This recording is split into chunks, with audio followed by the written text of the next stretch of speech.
Thank you so much, everyone, for joining us for this webinar on soil moisture sensors using the AVR-IoT Mini Cellular Board and Avnet IoTConnect.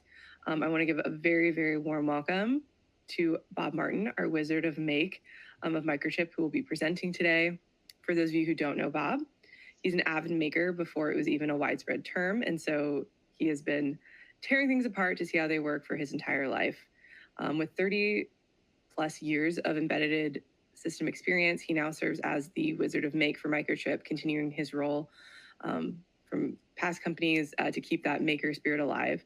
And as you're all here, he is someone who continues to educate aspiring makers and continues to design and build embedded systems to educate young makers as much as he can. So if everyone could help me bring a warm welcome to Bob, who's going to teach us all about these soil moisture sensors. Welcome, Bob. Thank you, Jocelyn. Okay, so pleasure to be here. And for those of you who've seen my presentations before, I only have 9 slides.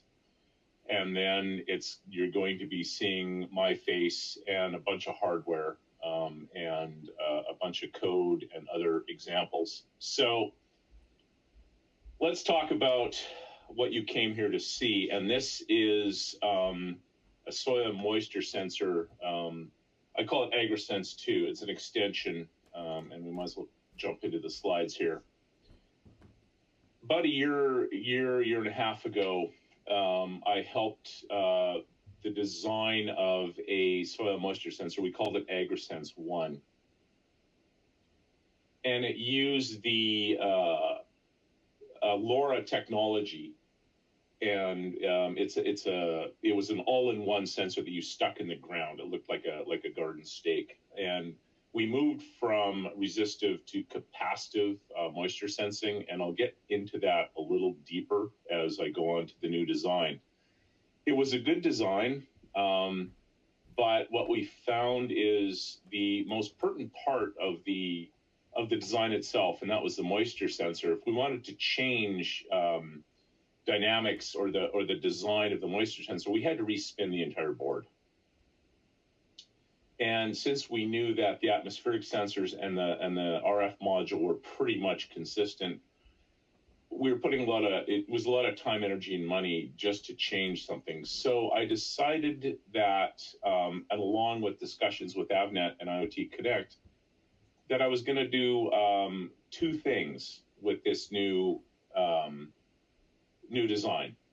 I wanted to make it more modular, and with discussions with Avnet and Hackster, introduce IoTConnect into the equation as well. So again, it was made more modular, and I wanted to do things like standardize on the I2C bus, and I wanted to take advantage of, as well, being able to, after standardizing the I2C bus, I want to take advantage of, there's lots of atmospheric sensors or sensors out there that are already on breakout boards. So, and typically the top sensor interface right now is I2C. So I just wanted to take care or take advantage of existing breakout boards, because on set sensors that I knew would work, because I wanted to focus on how do I swap in new moisture sensor designs into a system, and not having to redesign things. So I went again, and once I go over the board and the block diagram, you'll see that it's very modular. The block diagram is this. So the key microcontroller is the AVR Mini Cellular Modem. It has our new AVR DB128, well, newish, now it's almost 2 years old, which is a new family of AVR microcontrollers we released, unfortunately, right about when the pandemic hit. So we're just playing catch up. It is, however, fully supported in Arduino. And I want to point out that this entire project is written in Arduino, okay? Which also allowed me to swap in sensors. You'll hear Adafruit mentioned a lot in this presentation, and Their support and their breakout boards are beyond compare. And if I'm shopping for a sensor or a breakout board, I know that it's going to be supported in Arduino, so it allows me to pull on something very quickly. But let's get to the rest of the diagram. So, as I mentioned, I wanted to standardize on I2C for now. But I also wanted to add some fault tolerance, because now in the block diagram, I went from 1 soil moisture sensor to 4. And I also added, down at the bottom, we have the Telair CO2 sensor and the TE connectivity MS8607. Right now, you'll hear me call it PTH, pressure, temperature, and humidity. And typically, manufacturers of these sensors, be it Telair or TE connectivity or Bosch, are just slamming or combining those 3 parameters into one package, and it's great because it really saves on cost and space and complexity. But I also, in the mix, and one of the key things that I added is an I2C multiplexer. And this provides a couple of good advantages because it lets me use the soil moisture sensors. Again, they're from Adafruit. We'll go over some more detail on the major parts. They come stock with a single address, but if you don't want to modify the address, the multiplexer allows me to select 1 or up to all channels at a time.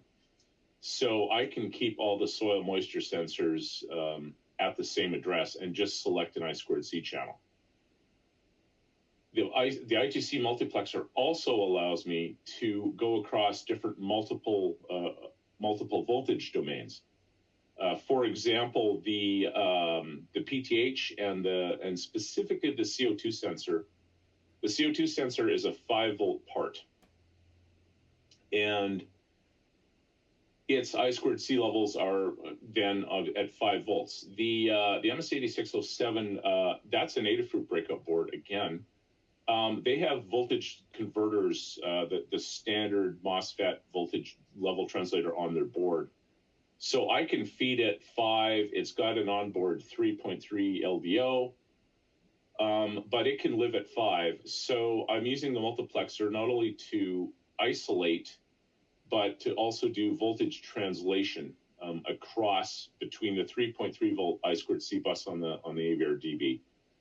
Now, the AVR-DB is unique in that it's one of 2 of the AVR microcontrollers that allows multiple voltage domains on its I/O pins directly. However, the mini cell board is actually using both voltage domains because the Sequans modem, the Monarch 2 modem that we're using to connect to the cloud, is running at 1.8. So we're kind of fully booked on the dual voltage domains. Okay, so I've got a power supply up there.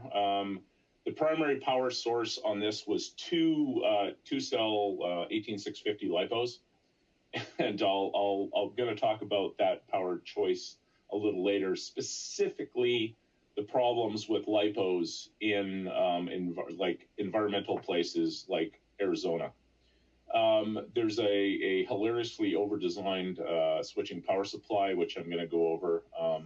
This project was also kind of bounded by how many parts does Bob have lying around in his lab, and do I really need to order any more stuff since I have bags of capacitors and things like that. So I'll show you the power supply design. Here is a list of the major boards, or the more of the sensors. Again, and along the moisture sensor, I'm going to talk about, as I mentioned before, these are pre-built capacitive moisture sensors using what's called their Seesaw technology. And every one of them has, again, they look like there are many versions of the big stake of the AgriSense 1. They take advantage of the capacitive touch technology in our SAMD10 microcontrollers, but they use that common technology across I2C expanders to, read capacitive touch. It's actually just like a capacitive touch button. If you go look at their code, and when we go through the code, you'll see that. You'll see that topology. And again, the Telair CO2 and the PTH or PHT sensor. This is a list of the software resources. And again, Hackster, they're going to screen scrape these links. And I did add, there's a placeholder for the Hackster.io project page. I'm just loading that up. So if you go to that right now, you're just going to see the block diagram. But over the next month or so, I'm going to be uploading assets in there, including the schematic diagram and the Gerbers for the circuit board, the breakout circuit board I created, and the wiring diagrams, and of course the software, the Arduino code, and the build instructions. So please be patient. It's going to take me a while. This was a fairly complex project, but at the end of the day, I'm going to try and address a lot of the things going on. So right now, what we're going to do, as Jesslyn switches over, I'm going to go over the hardware, which we're gonna. I'm going to go over the hardware design a little bit, and then we're going to do some code review. Okay. So on my well-used anti-static mats here in my home lab, I've got the whole system sitting there in its little on its little four legs, and I have another board, the main board, sitting out. So I'm just going to quickly roll over, go over the board itself, not the one that's out. So I apologize for the glare. Here we have the AVR-IoT mini cell board. Underneath that number 2 sticker is the Sequans modem with the UFL antenna hanging out here.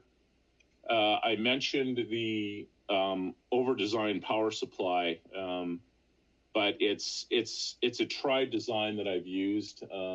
It's a standard 200 kilohertz switcher from Microchip. Again, the parts, the whole BOM list will be uploaded. And as I mentioned, I do have bags of 150 microfarad 16-volt electrolytics lying around. You probably want to know why, but it was on sale. They were on sale. And essentially what it is, and then the blue board is, again, an Adafruit. That's the I2C multiplexer on a breakout board. I could have done a chip down design, but you know what?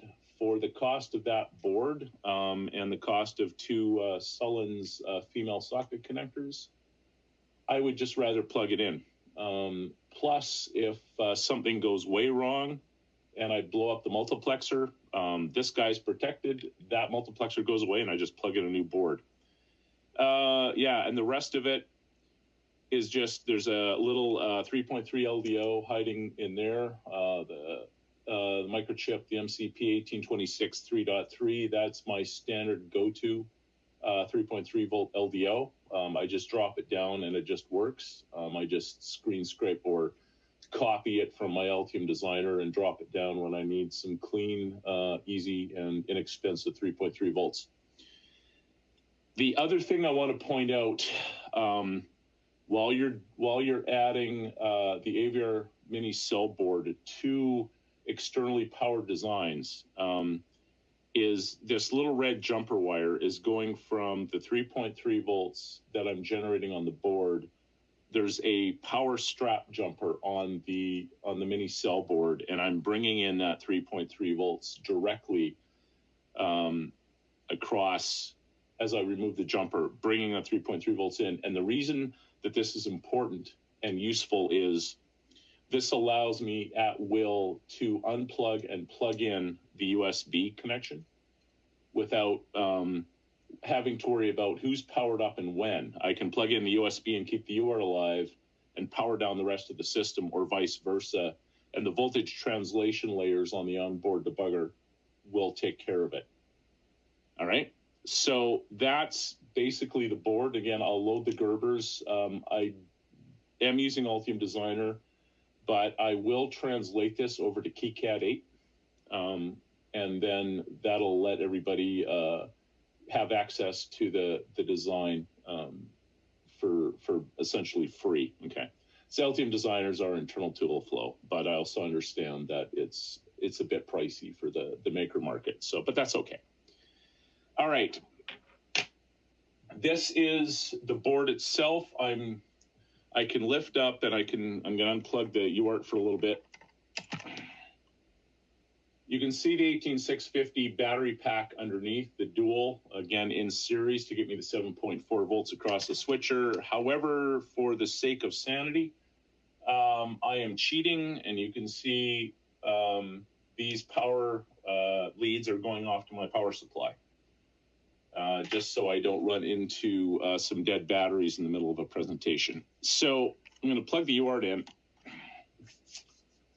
But the system itself is off. Oh, and by the way, now that I have the full system plugged in, those are the Stemma QT soil moisture sensors.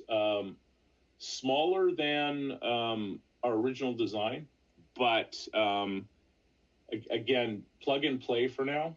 And on the other side is, this is the PTH. This is the MS8609. Again, I could have used the Stemma QT connectors, and I highly recommend. It's a wonderful interface because both SparkFun and Adafruit have standardized on this. And this is our 6793 CO2 sensor. Typically, in a real application, this would be in a solar shield with a fan. Higher above, but for now I'm kind of space constrained. And literally I have what's called antenna on a stick right here. I'll put this part number in. It's a little bigger antenna for the cell modem, and where I live here in the Bay Area, ironically, I have marginal AT&T cell coverage. So I found that this bigger antenna got me connection a lot better. Okay. So that's the hardware in a nutshell. And now I'm going to go over and talk about the other part of the equation, which was I wanted to add the aspect of IoTConnect, Avnet IoTConnect. So as a dashboard and as a cloud topology. So, but I also want to go over what the basic concepts of what the Arduino code looks like. Okay. So let's, so I bopped up I increased the font size of this a little bit. So I wanted to make sure it's quasi-readable. Again, this will be fully uploaded both on that project page and on the, it's going to be incorporated on the GitHub for the IoTConnect, the Avnet's IoTConnect GitHub as one of the examples. So for your Arduino fans, if you haven't moved over to IDE 2.x, I would highly recommend you do that. It makes your life so much easier. But anyway, I'm not going to go through all several hundred lines of code. I'm just going to point out some things that are pertinent to this project. So, as I mentioned, one of the primary goals was I didn't want to reinvent the wheel, and Adafruit gave me all the libraries for the 8607, the Adafruit sensor that they're file. They have a standardized sensor interface library, which is nice. And I mentioned something called Adafruit Seesaw. That is actually the library that allows you to read the moisture sensors, believe it or not. So pretty much nothing remarkable here. I do see multiplexers sitting at I2C 80, the 6793s at 15. These are my channel IDs for the multiplexer. That's all that's happening here. These are just multiple instantiations of all four soil sensors. But what I want to point out is on the DB or on the new DX boards, some of the new DX microcontrollers, AVR DB, the DA, the DD, depending on the pin count, one of the major differences between that and the classic Mega 328s and what I call the classic AVRs is we have multiple hardware UARTs and we have multiple I2C buses. So for those of you who are unfamiliar with, you now need to pass, basically, you can see this at wire 1, which is the second I2C interface. Wire 0, or just wire, on the AVR-IoT board is dedicated to communications with the Sequans modem. Its primary interface is serial, but there's some sideband stuff rolling around between that and especially the ECC 608B security element, because the Sequans modem and the security element do a lot of chatting by themselves on that other I2C interface to do certificate authentication, okay? This also rolls into serial ports. Some of these larger pin AVRs have 4 UARTs on them. So that's serial 1 through 4. And you also have multiple choices on where you want those serial pins to be. So no more soft serial stuff anymore. You can roll everybody up to 115K2 if you want on each hardware. It's just a matter of looking at the pinouts and making sure you understand which hardware serial instance you want and what's the pin multiplexing. So it can get a little intimidating at times, but it's well worth it. So that explains the at wire 1. I have to send these object instantiations for the Seesaw SS1 and SS2 wire 1.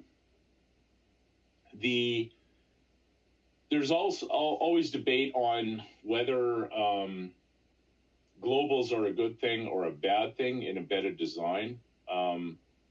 I personally fall on the side of it's okay to have some like globals, like some ultimate globals, because this Arduino project has this INO file. It also has what's called the AVR-IoT sample.cpp, which is the bulk of the IoT code base, which is what you download when you go up to the GitHub for Avnet's IoTConnect.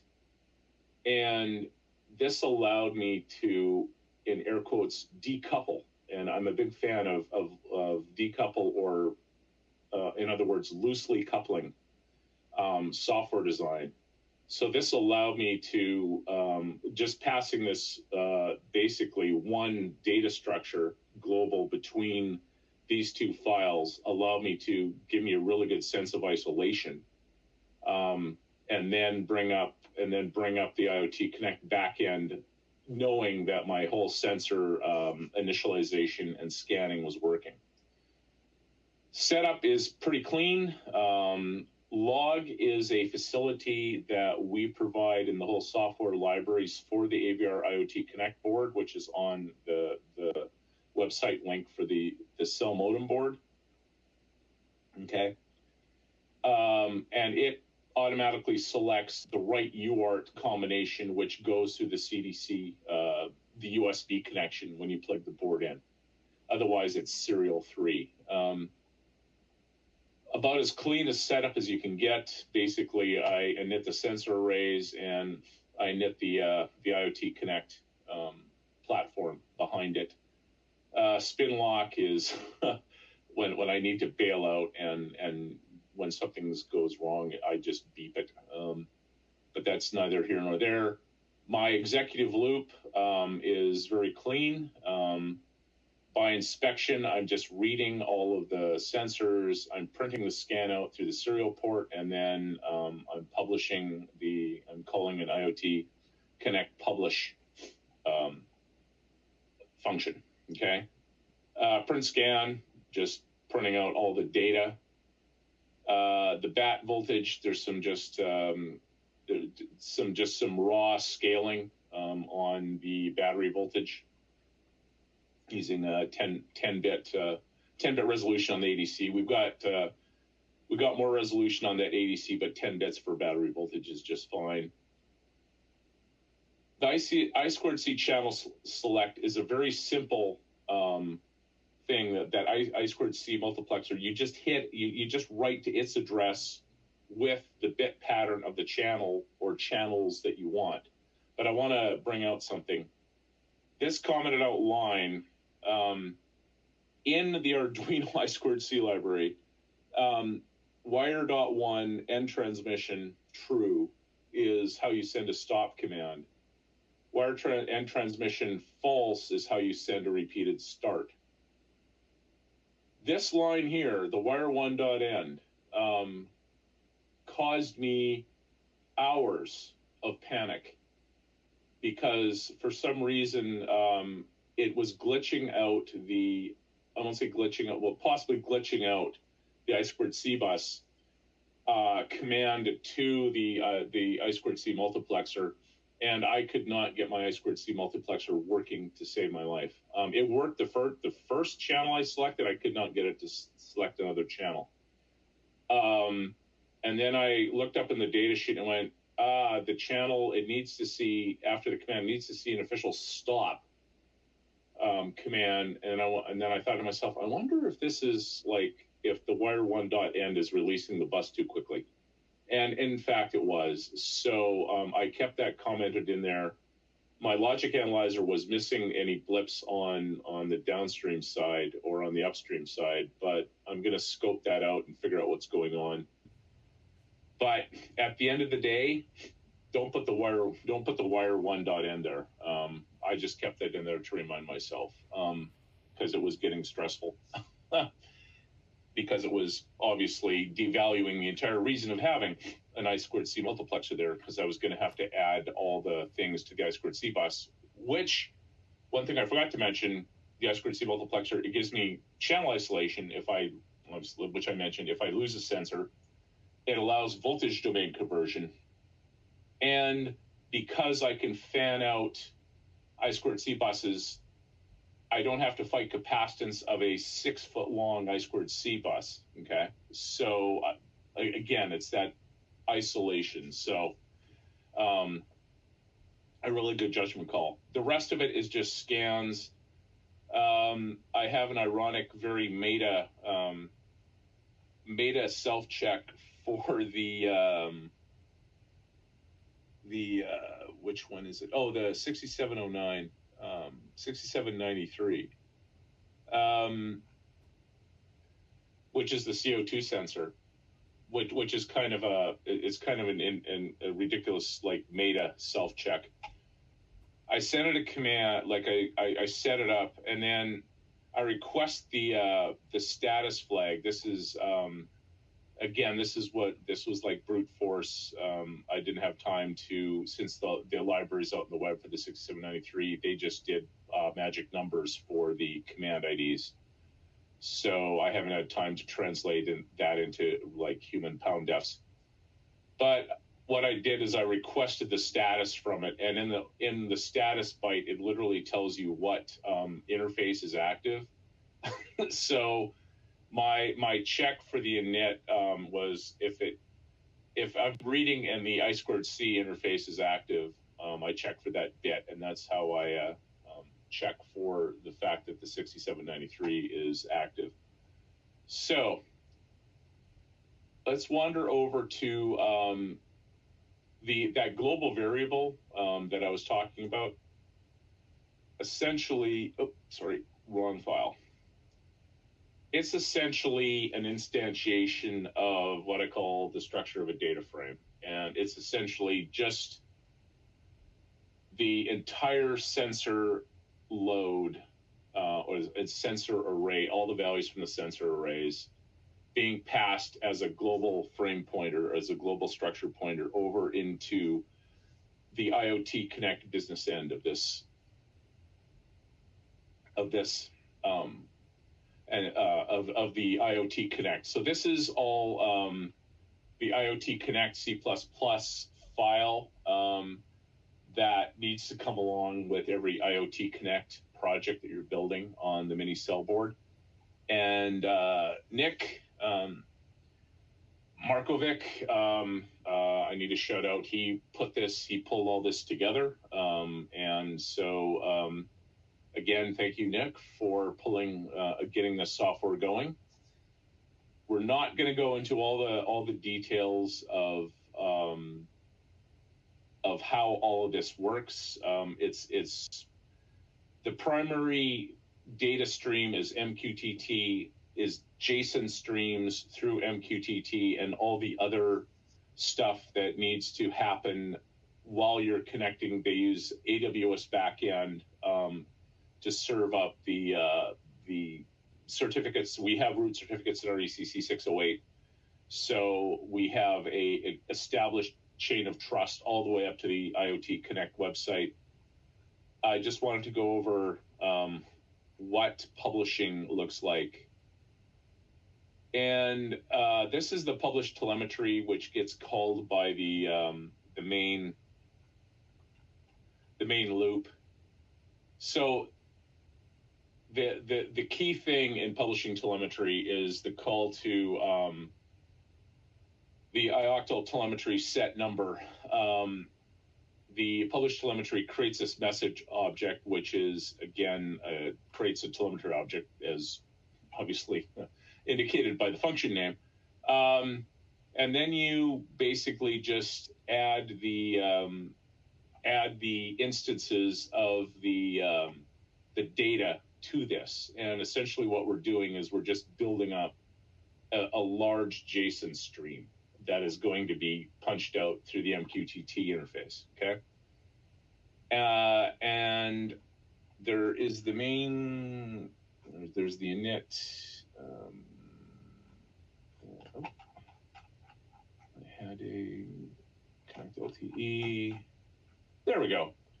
Here is the IoTConnect publish. This is actually what I'm calling from the sketch.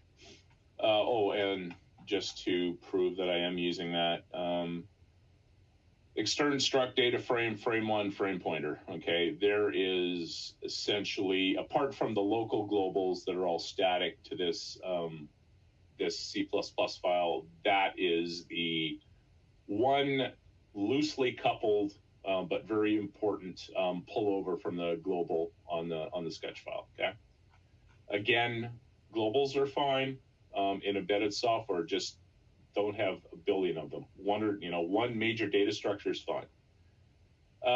This is the main loop. Essentially, if we're connected, or if we're not connected, we drop out. But essentially, we publish the telemetry, and then IoT SDK connect loop is essentially kind of a spin locky thing to make sure everything is bubbled through all the way up to the cloud. Okay, so that said, let's pull up our friend TerraTerm. So what I'm going to do is I'm going to power up the board.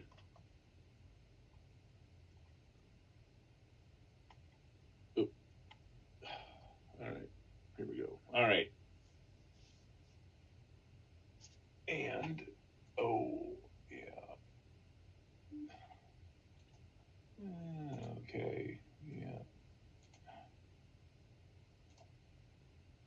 we go. So I'm going to hit a reset and start all this again because I forgot that my serial port connection broke. All right. Those are, we've detected all the sensors. So we just throw some basic out there. It's an AWS platform. That CPID is a customer ID number that Avnet IoTConnect will assign you so they can track your entity. This is going through all the stuff. So the frame is local. That's basically just the straight, that publishing frame data. And then that info, that is essentially what the JSON stream looks like being sent up to the cloud. Okay. So we're sending data. It's 22.68. I'm not going to do, I scaled the moisture sensor levels from 1 to 100. And as I'm talking about the moisture sensor, the moisture detection, luckily every soil moisture sensor on this one, they have a temperature as well. The battery voltage, yeah, I'll give it. I've got 7.2 dialed in on my power supply. I'm losing 200 millivolts across my steering diode. Yes, I should have done the MOSFET trick, but for sake of simplicity, we're just gonna run with the diode. The CO2 level is 634. Fresh air is 400 parts per million. It's going up in my office because I've been talking for the past 30 minutes, so I expect CO2 to go up.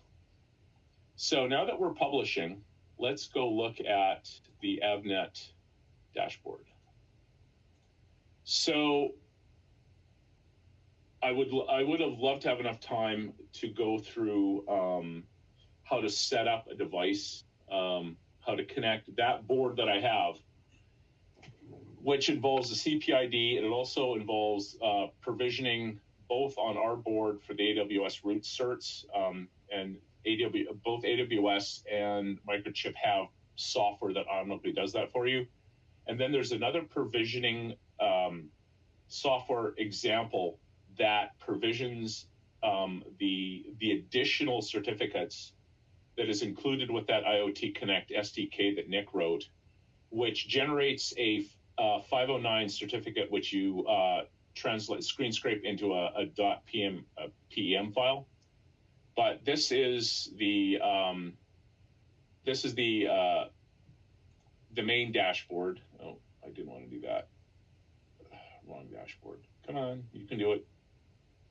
I'm going to pick out the dashboard that we created for this project.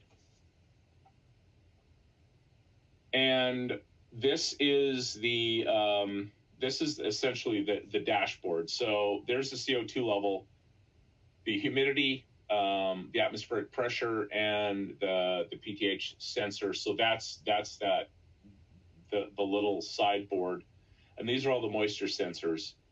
So as I said, we scaled the moisture sensors. I was talking to Michael at Avnet or IoTConnect, who was in great help in putting together this lovely dashboard for me. So again, shout out to Michael. The hilarious thing is, and I'll talk about this, I'm just going to touch a moisture sensor. I think this is 2. And it's going to take a while for the telemetry to get through.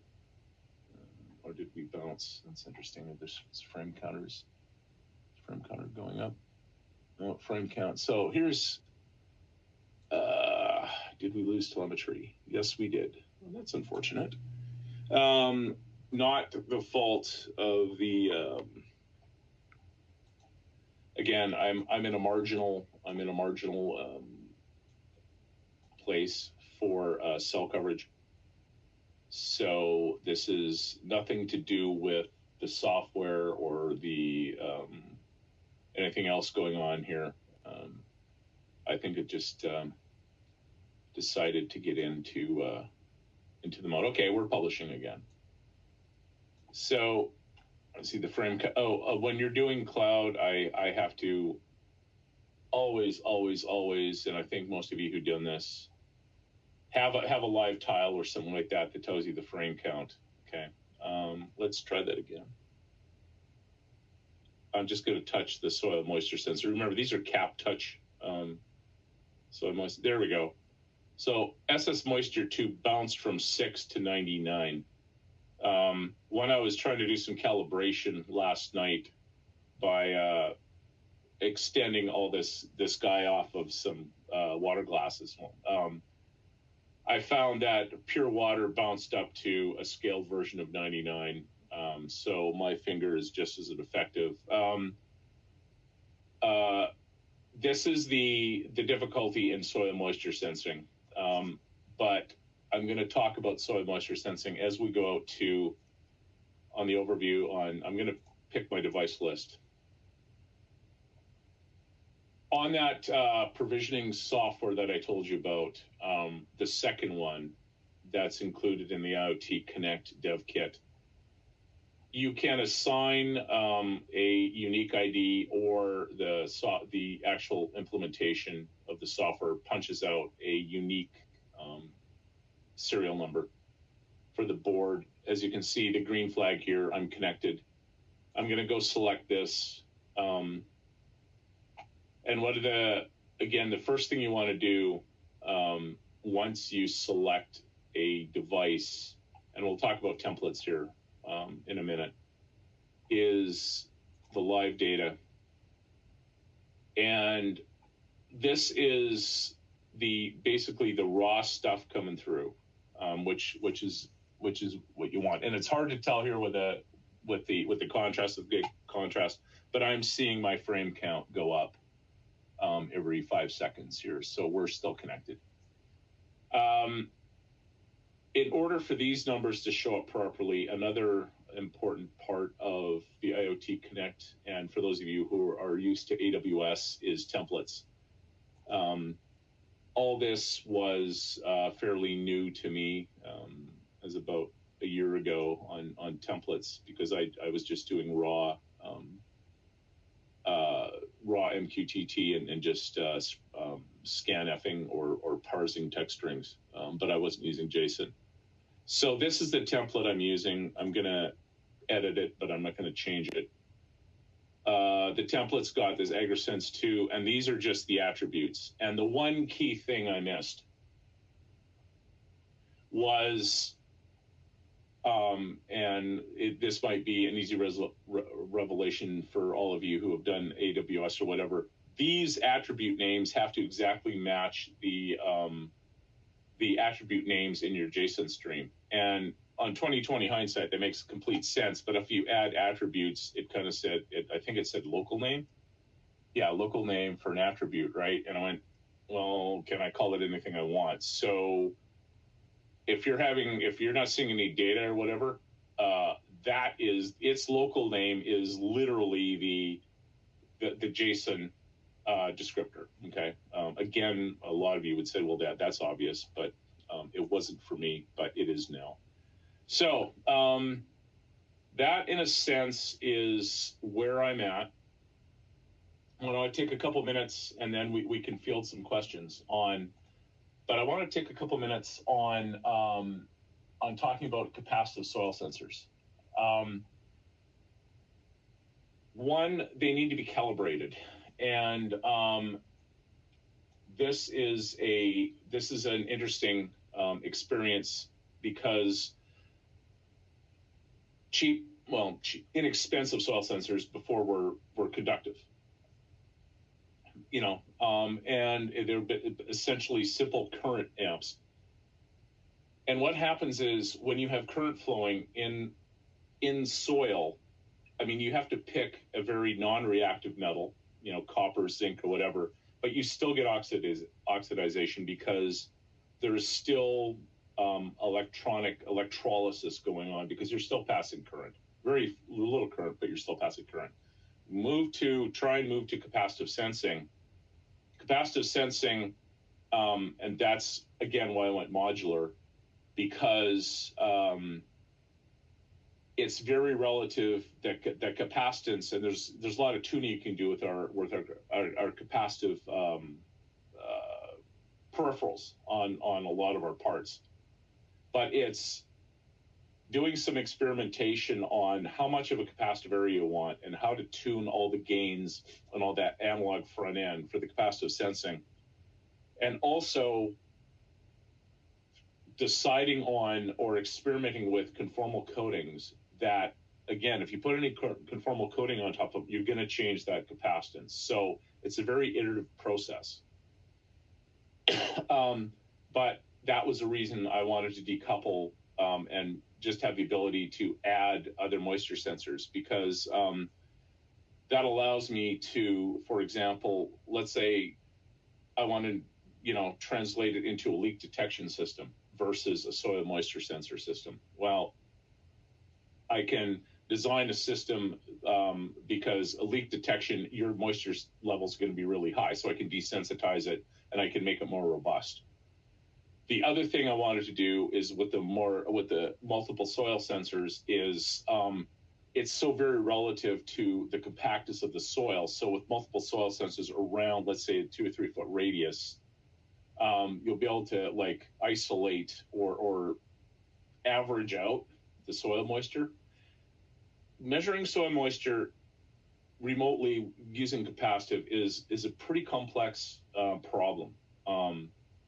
And when we first started that, the initial one about a year and a half ago, as I said, with Egerson's one, I was maybe not surprised, but it seems like some of the simpler sensing aspects are more difficult. So that said, thank you for I'm pretty much done my my talk, so to speak. We have some we have a Q&A thing out there, and there's lots of okay. So the other thing right now is power consumption. And right now, if I'm looking at my power supply, the peak power that's coming out of my power supply right now is about 180 milliamps. And that is when the cell modem is transmitting, obviously, every 5 seconds. That duty cycle is way too fast for soil moisture. Okay, you're not going to be transmitting soil moisture every 5 seconds, obviously, but for the sake of a demo. The other part of that background current when it's down is about 50 milliamps. And the majority of that is going to the CO2 sensor. CO2 sensors, unfortunately, cannot be power gated. Well, they can, but this particular CO2 sensor takes about 24 hours to do some self-calibration. And power gating, you can power gate CO2 sensors, but it's not recommended. Or if you're going to power gate them, basically turn them on for a couple hours, take some samples, and then shut them off. And then for the bulk of the rest of it, just keep the CO2 sensor off. The rest, the PTH sensors, they're down in the milliamps range, and anything like that can be power gated. I didn't power gate these yet. And again, with that isolation for the mux, that simplifies the power gating because you can just deselect any channel and then power gate everything, or just select an I2C channel to a low power sensor that you want to keep on all the time. So no power optimization right now, but as I explore other CO2 sensors, other sensor decks, there will be power gating coming in on that. I'm walking through some of the other questions here. Let's see. One of the interesting questions was, can I use MicroPython? You can certainly use MicroPython, just not on this board. The AVR DB is an 8-bit AVR, and MicroPython or CircuitPython will not fit. The smallest microcontroller I would recommend would be a SAMD21, actually technically a SAMD51, because MicroPython or CircuitPython, which is Adafruit's, barely fits on a SAMD21. But it is a valid topology. Where's it going with that? I'll look at CircuitPython, but for now I'm going to stick with the AVR. Oh, by the way, this is a 76 kilobyte application. So we're relegated to the 128K AVR parts right now, but seems to work fine. All right, let's see. Oh, okay, yes, battery issues. I just picked up a battery issue. So I love 18650s for things like portable sensors, because I can pull them out, drop them in. You can get them off Amazon. There are people that are saying, "Hey, these got 10 amp hours." No, and I don't know. Some of you might be aware of the problems with those LiPo battery packs, the charging packs for cell phones, like misrepresenting their supply. But they've got probably a good 6 amp hour, and you can, if you really geek out, you can do some math and figure out the volume and figure out, yeah, I know they're lying. Sorry, I drifted off there. But problem with LiPos in field sensors. If you live in any place but Arizona, Texas, or anything where it routinely gets to 100 degrees outside, you're fine. I'm here in California, so we get 100-degree days once in a while, and a properly shielded node with ventilation, especially what we call a solar shield, and some good ventilation, might get up to 100 degrees, but not that often. LiPos do not like 100 degrees. And so there's some lithium thiocol batteries out there those are the ones that are sitting in your meters, your gas meters and your power meters. Great technology, fairly big capacity, but the problem is with those batteries is they have really high internal resistance. So you really have to buffer or bulk out the current demands, or put them in parallel. We were running that on the first one, the first AgriSense. Again, great battery technology, but you want to be careful in that type of application. Where or how hot is this going to be, and is it going to be for extended periods of time? So that's the problem with LiPos. Now, that's also the problem with lead acid, gelled lead acid. But in a typical application, we are not seeing multiple 100-degree days. The LiPos will be fine, or lead acid, because with a decent lead acid gel cell on this thing, I could easily put a solar panel up and keep that gel cell activated.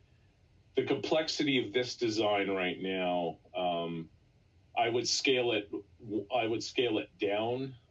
If I wanted to put multiples, I would have maybe one major multiple sensor, and the other thing is probably just one sensor at the edge of the field for CO2 where I could get a power, and then the moisture sensors themselves and the humidity, again, very low power. So that, in a nutshell, temperature. Pick a battery that's going to work for temperature. Okay. Let's see, what else can we pick on questions? Let's see. Okay, so yeah, sensor calibration. Here is the thing. There's one final word on capacitive or moisture sensor calibration. I've been doing basically soil moisture experiments, both both here on presentations with Microchip or in the professional, but since I also mentored high schools, essentially how we calibrated, and it was a resistive or a conductive two-prong thing, is we basically took a standard flower pot and the students just added known amounts of water till you got to what, okay, it's very subjective, okay? If you're an experienced horticulturist, go, that is the proper moisture, okay? Okay, measure that and calibrate it, and then move the probe around to see if you have consistent moisture. Now, in a farmer, in agricultural field, one would hope that you're getting consistent moisture, and this is where if you had a bunch of these nodes set up maybe 10 feet apart, you could certainly see how the moisture is not being, how your irrigation system is not being consistent. So we literally, it was a very tedious process of adding 20 milliliters or 50 milliliters of water to a pot, and then, okay, now we're at, from experience, someone said, yeah, that's the right moisture and the plant's growing nicely. So so we have that range, and that involves how far apart were the probes and how deep was the probe. It's a very non-standard thing. I'm not an expert in soil science, but I seem to be sticking capacitive sensors in a lot of dirt lately. And that's how you calibrate it. It might be a really good opportunity for AI to, once we start feeding some machine learning models, so we can get to some convergence. But it's just a lot of repetitive stuff. Where I think this will probably be useful from getting a lot of calibration data is in more controlled environments like greenhouses, though, for smarter irrigation. Okay. So with that said, we are coming up on a full hour here. Any last minute comments, questions? Like I said, please be patient. I'm going to load up assets on that Hackster.io project. And then you can go from there. And then you can always get a hold of me through Hackster.io, the message board, if you have questions. Okay.